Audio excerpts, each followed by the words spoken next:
Hi, Cats. Welcome to Motivation Monday. My name's Keaton Musica. I'm a staff psychologist at Counseling and Psychological Services on the Sports Psych team. And every Monday, the Sports Psych team is going to be sharing some quick tips and strategies to help increase motivation for your schoolwork and athletics during this time. And I'm out here at Walter, as you can see, hoping to bring you a little motivation from a distance. I was having a difficult time getting work rolling this morning. So I thought, what better day to get it going for myself, and what better place could I talk to you all about motivation than a place where you often come to work out and stay motivated. I don't know about you, but I've been missing the building. I've been missing the lake and the people. So thought I'd get a little taste of what I've been missing here. Today's first ever Motivation Monday. We're going to be focusing on what is motivation, why motivation might be a challenge for you right now, and how to incorporate self-compassion to help improve your motivation. Now, it's a little chilly out here. I don't think I accounted for the rain or how cold I would be, so I'm going to head inside and see you in a couple minutes to talk a little bit more about motivation and self-compassion. All right, I'm inside. I'm ready to go. Certainly much warmer in here. So let's get things started by defining motivation. A general definition, motivation, a reason someone has for behaving in a particular way, or a desire or willingness to do something. There are different pieces to motivation. So there's an intrinsic motivation, which refers to motivation that comes from within you. An example of this is maybe you engage in your sport just because you love it, because you enjoy it. You might go to practice, you might go to class because you have a desire to learn a new skill or master a new technique. So that's intrinsic motivation. There's also extrinsic motivation, and this is motivation that comes from an external source. An example of this might be you play your sport because you want to have a scholarship, or you have a scholarship and you want to maintain that scholarship, or you want to win a championship, or you want praise from coaches or peers. So that's extrinsic motivation. You'll likely find that you have both intrinsic and extrinsic motivation, and that your motivation does not remain fixed over time. Rather, it changes with the circumstances and different things going on in your environments or in your life. So, since you've gone home, you might notice that you have less motivation for your schoolwork or for your training, or that's just changed in some ways. I want to talk a little bit about why motivation might be hard right now. We've been hearing from a lot of student athletes recently that their motivation feels a little bit more lower than usual. That it's difficult to find the motivation to compete, maybe at the level that you've been competing at while you're training solo, perhaps. And this makes a lot of sense. And I'm just going to throw out a couple of bullet points as to why this really makes a lot of sense. So first, your environment just changed rapidly and drastically. Your routine was tossed out the window. The way you're connecting with others is different. I mean, we're doing this right now. You're watching a video of me talk about this rather than in person, maybe with your team. You're also likely getting a lot less feedback or different types of feedback from coaches or professors than you typically do. You're not competing, you're not scoring goals or setting personal records or making tackles. This change or lack of feedback can lead to a sense of mastery and a reduction of extrinsic motivation. Um, as I'm talking, I'm thinking that sounds a little pessimistic, and I don't want the message to come across as sort of Debbie Downer or pessimistic. Rather, I want you to know, and I'm mentioning this because it's very normal to feel less motivated right now. It is not a personality flaw. It's not a failure if you're feeling less motivated. Also, some hope that there's a number of different ways to help work on or increase your motivation that we'll be talking about over the month of May. And today we're going to talk specifically about self-compassion. So first, what is self-compassion? I think this is a term that isn't floating around athletic spaces all that often, although that's changing a bit. Self-compassion really involves three things. So it involves mindfulness. So that's noticing feelings, noticing suffering without trying to change it. So noticing what you're feeling, noticing the suffering that you're experiencing without trying to change it. The second piece is self-kindness. This entails being understanding, being warm, and comforting yourself in really a non-judgmental way during times of suffering, during challenges, failures, or feeling inadequate. So that's self-kindness piece. The third piece is common humanity.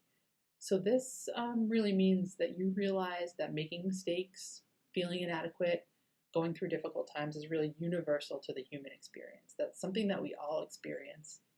and that it's okay that you're experiencing it.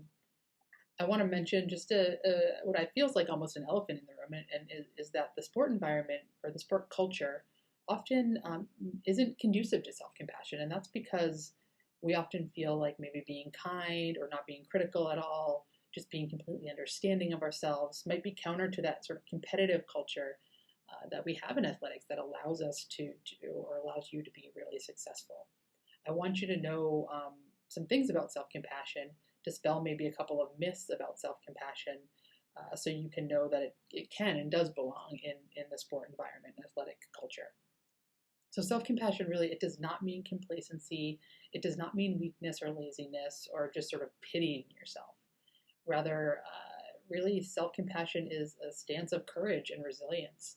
When we show compassion to ourselves, it really means that we're acknowledging our failure and having the courage to acknowledge our failure or our challenges, which then allows us to empathize with ourselves, right? And encourage ourselves to work through different challenges. If you think about a time that you fell short recently, or you didn't get maybe everything done on your to-do list or have the energy for a workout, maybe even think of a recent time that your coach just sort of ripped into you. I wonder what you thought about in that moment, how you spoke to yourself in that moment. If it was critical, if it was judgmental, like it may have been for most of us, myself included, you likely feel anxious or down or unmotivated.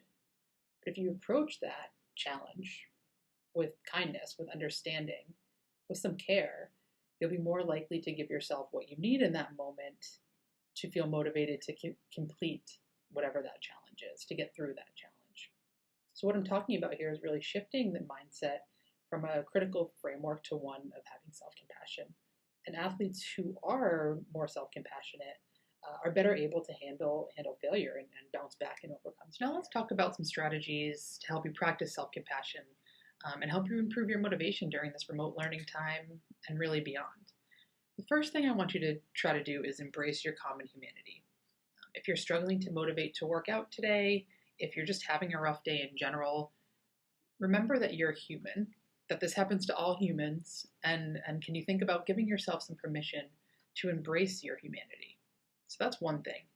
Another thing I encourage you to do is to notice and sit with your thoughts and feelings without judging them, without trying to change them or make them different or better. So if you notice you feel you're falling short, or you notice a difficult feeling come up for you, thinking, what do I need right now? Not how can I change this right now, but what do I need right now? Also, instead of critical talk, you're messing up, you're not good enough, just what do I need? Can you sit with those feelings and ask yourself what you need? So I want to practice a little bit. So humor me here. I'm going to just ask you some questions to kind of go through. So the first piece of practice here, I want you to think about what is one thing that you're struggling with most right now? So think about that, and also think about, have you been using self-criticism as a motivator? An example of this is thinking, okay, I'm lazy or I don't have enough discipline. So think about that, one thing that you're struggling with the most right now. If you have been using self-criticism as a motivator, can you right now in this moment, so this is the second piece, think of a kinder way to motivate yourself? What do you think you need to hear from yourself today to care for yourself in a way that you can then motivate moving forward using self-compassion? So this might be, I'm having a difficult time right now. I know a lot of my teammates are also having a difficult time too. I can get through this.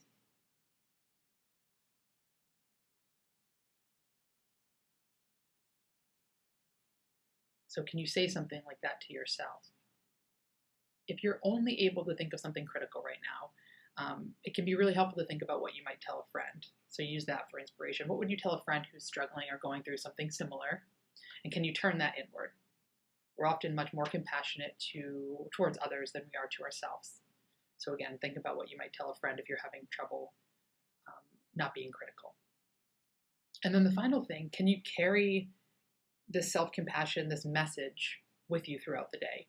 During your online classes, maybe your solo workout, challenging conversation with a family member, can you hold on to this compassionate message and just do the best you can in the circumstances that you have moving forward today? So that's all I have for you today. I just want to let you know CAPS is still open during this remote learning period. You can visit our website for resources. You can call CAPS. You can speak with your athletic trainer if you want to get connected with somebody on the sports psych team. So please feel free to take a look at our website here. And then otherwise, we are good to go. Thanks for joining me today for Motivation Mondays. Please tune in every Monday for some more tips to how to improve your motivation during this remote learning period and beyond.